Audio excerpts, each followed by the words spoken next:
خدا باپ، خدا بیٹے، خدا روح القدس کے نام میں آمین۔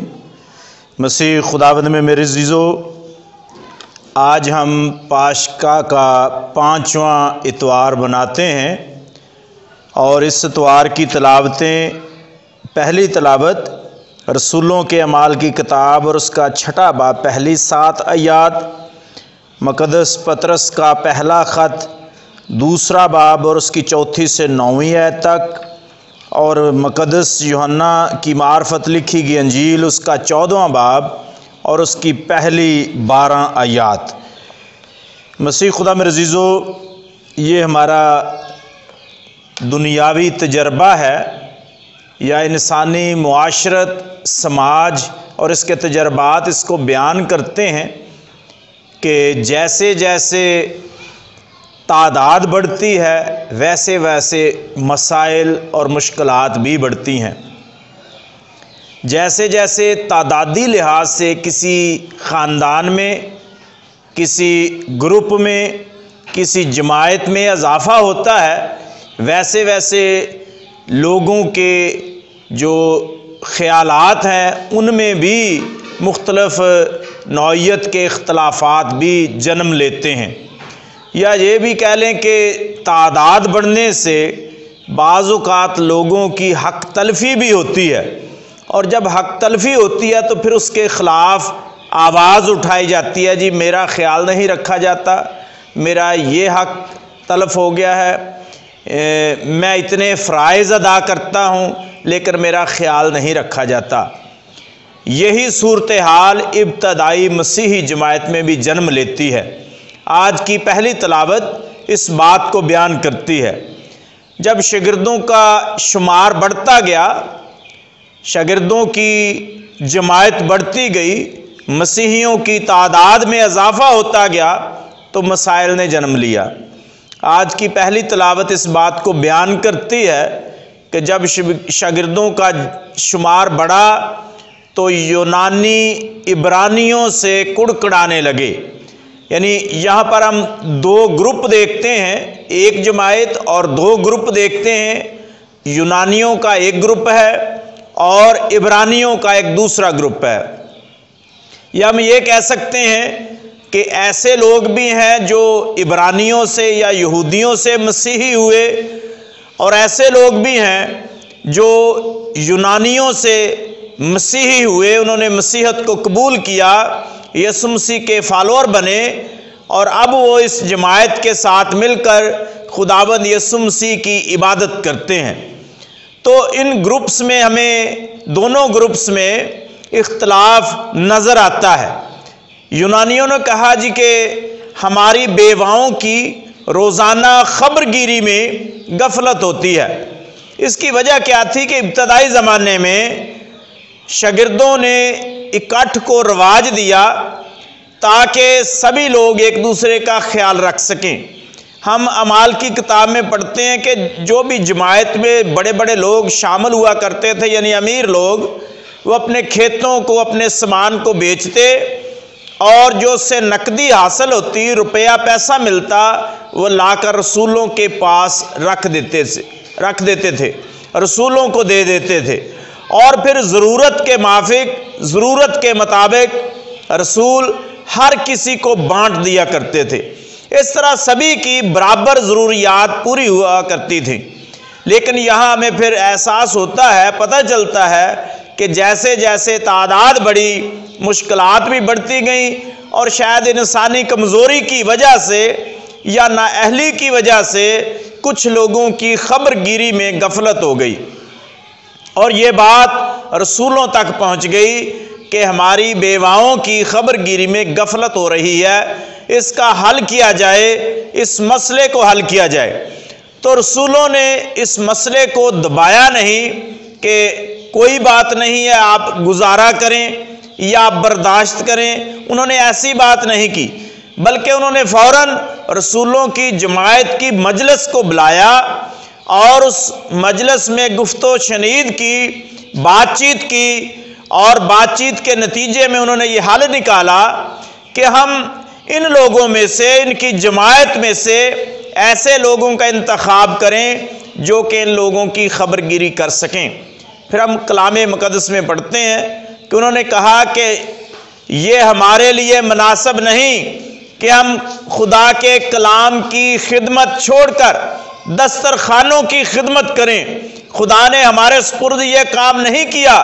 بلکہ خدا نے ہمیں یہ خدمت سونپی ہے کہ ہم خدا کی بات کو، خدا کے کلام کو،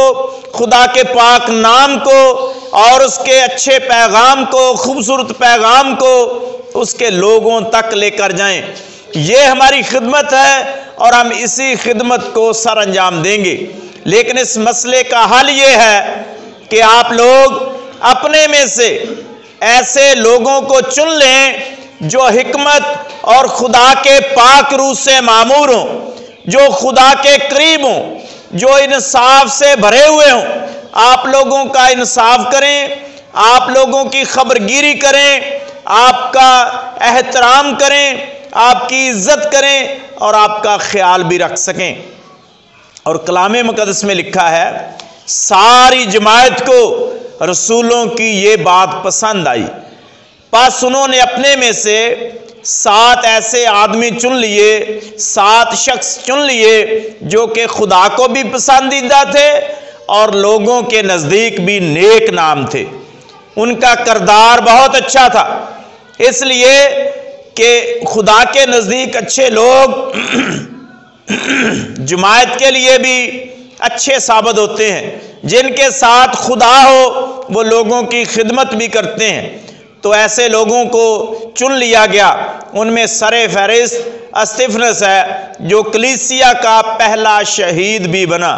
مسیح خدا میں عزیزو، مسائل کا حل ڈھونڈنے کے لیے ضروری ہے کہ خدا کی مدد ہمارے ساتھ ہو، اور پھر سب سے بڑھ کر اس کا اختیار جماعت کے اعلیٰ ترین ممبران کو اور سربراہوں کو ہے کہ وہ جماعت کے ساتھ مل کر مسائل کا حل نکالیں تاکہ اس سے کلیسیا میں اختلافات جنم نہ لیں، اور اگر کوئی اختلاف ہے تو اسے ختم کیا جا سکے۔ مسیح خدا میں عزیزو، آج کی انجیل مقدس ہمیں یہ سکھاتی ہے کہ خداوند یسوع مسیح اپنی کلیسیا کو تسلی دیتے ہیں، پھر کہتے ہیں جی ایمان لاؤ، ایمان کے وسیلہ سے صادق بچ جاتا ہے۔ مقدس یوحنا کی انجیل اس بات کو سمجھنے میں ہماری مدد کرتی ہے۔ خداوند یسوع مسیح فرماتے ہیں کہ میں تمہارے لیے جگہ تیار کرنے جاتا ہوں۔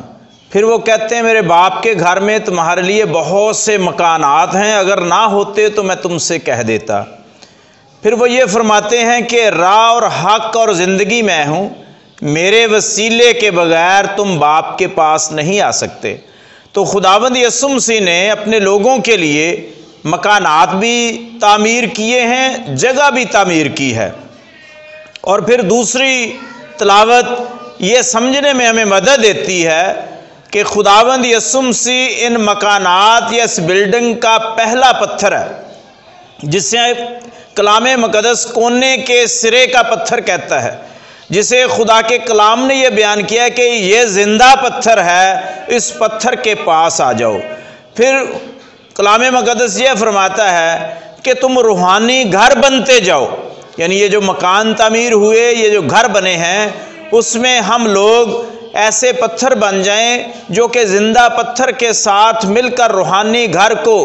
تعمیر کرتے ہیں، روحانی گھر بنتے جائیں۔ تو یہ ہمارے لیے بڑا ضروری ہے کہ ہم اس گھر میں اپنا حصہ ڈالیں، اپنے آپ کو اس گھر کا اچھا فرد بنائیں، اپنے آپ کو اس گھر کا اچھا فرد بنا کر یسوع مسیح کے نام کی گواہی دے سکیں اور یسوع مسیح کے اچھے سچے